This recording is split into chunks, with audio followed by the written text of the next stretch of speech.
Many things have changed in the past 3 years for Boy George. He battled against a heroin habit and won. He battled to be allowed back into the U.S. and won.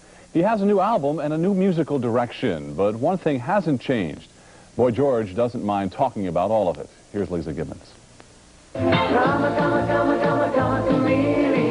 Boy George went from the very top of the charts with Culture Club to the very bottom after being arrested in 1986 on heroin charges in England. This week, Boy George is back in the U.S. for the first time in 3 years. And judging from the reception at a Hollywood record store appearance, his fans haven't forgotten him. Well, it was nice. I've always had a very loyal following here. You know, there's people that...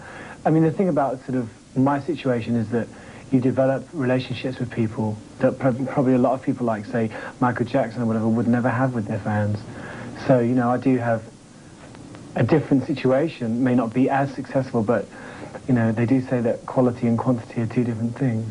Is there any bitterness now at all about the arrest and the whole drug chapter in your life?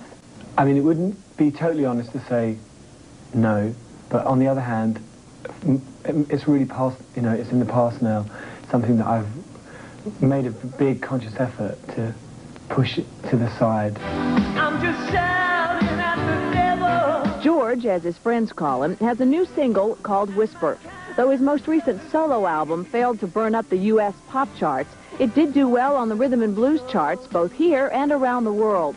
But despite having it back together, personally and professionally, he shies away from being anyone's role model. I think you have to be careful not to preach to people. You know, I think that the best advice I can give other young people is getting on with my life. How about the rumors we hear that Culture Club might get back together? I will probably do a record with them. I mean, it's not definite. I mean, I've been evading this question depending on how it's been asked, you know, because like people have sort of asked me, you know, it depends on how people ask the question. If they ask me in a sort of too pushy way, I've just been saying it's rubbish. No doubt about it, the boy is back. Lisa Gibbons, Entertainment Tonight. Thanks, Lisa. Boy George says he doesn't want to become some sort of a role model for an anti-drug campaign. He's sure that the best thing he can do, he says, to get the message across to kids is to get on with his life. Having a big mouth is definitely, you know, I mean, I've always had too much to say. Ooh, yeah. Nothing interesting has happened in my life in the last week. Go away. Not true. In the last week, Boy George made his first trip to the U.S. in 3 years and proves that out of sight does not mean out of mind, as a still faithful flock lined up for hours to see him at L.A.'s Tower Records. I'm here because George brought me through adolescence. George has been a total inspiration to me and inspiring me for my look, my attitude, and regardless of whatever he's gone through, he's just been a beautiful person inside and out. I mean, he's just great. He's Boy George. Unlike the boy of old, however, superstardom apparently doesn't interest George anymore. If boy mania remains in the past, that's fine with him. It's like sort of lusting after somebody and once you've been to bed with them, not being interested. I mean, I've done that. I've already done that. I've already been one of the most, in fact, I am still one of the most famous people in the world. So, I mean, you know, I'm over that. I mean, you know, I can't be any more famous than I am. All I can do now is make good records. That's all I can hope to do. George hasn't been in this country since his U.S. visa was withdrawn in 1986 due to his much publicized heroin addiction. Yes, he has kicked the habit, but he's not preaching about it or apologizing for it. And he says when it comes to drugs, there's a lot of hypocrisy in the music industry. I see so many things going on in this business because I'm inside it. And I see so many things and so many people getting away with doing this, that, and the other. You know, and my only crime was getting caught. Oh, my God. Oh, my God, he's so beautiful. I love it. And his face is as good as he looks in the pictures. No scars, no nothing, no dent. The guy who once said he preferred a cup of tea to sex remains ever quotable.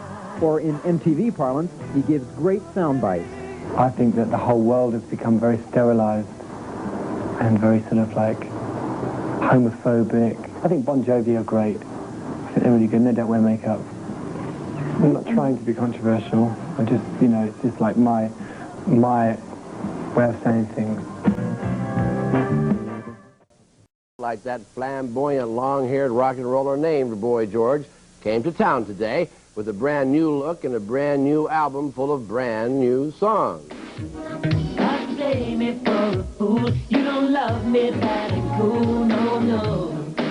The new album is called Hi-Hat, a primarily solo venture that has brought the British rocker out in public again, even doing a Tower Records autograph party today, all to help generate some attention for the return that Boy George himself doesn't want to call a comeback. I don't really think of it like that. I mean, I don't think I am re-establishing myself. I mean, I'm already a very well-known person.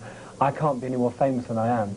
But his new clean-cut look is certainly a far cry from the eccentric image that made him famous during the early 80s when he had hits like Karma Chameleon. Karma, karma, karma, karma, karma, chameleon. You come and go. The songs Boy George is singing now are a lot different, too, with a new touch of seriousness to them. Don't take my mind on you. It sounded like there was something very personal in that song. Well, I mean, all the songs that I write are a bit kind of selfish and personal and about my own little problems, but that's the way I write best. And Boy George has had his share of problems, especially the drug problem that got him arrested once and later sued by the parents of a band member who died of an overdose in George's home in 1986. The drug thing is behind you? Absolutely. Was that difficult? It was difficult, yeah, but I don't want to talk about it. And the reason he doesn't want to talk about it is he doesn't think he could ever accurately describe just how difficult dealing with his addiction has been. I said I think he should write a book about it. I don't know if he will, but Okay. could be coming. See what happens. All right. Thank you, David.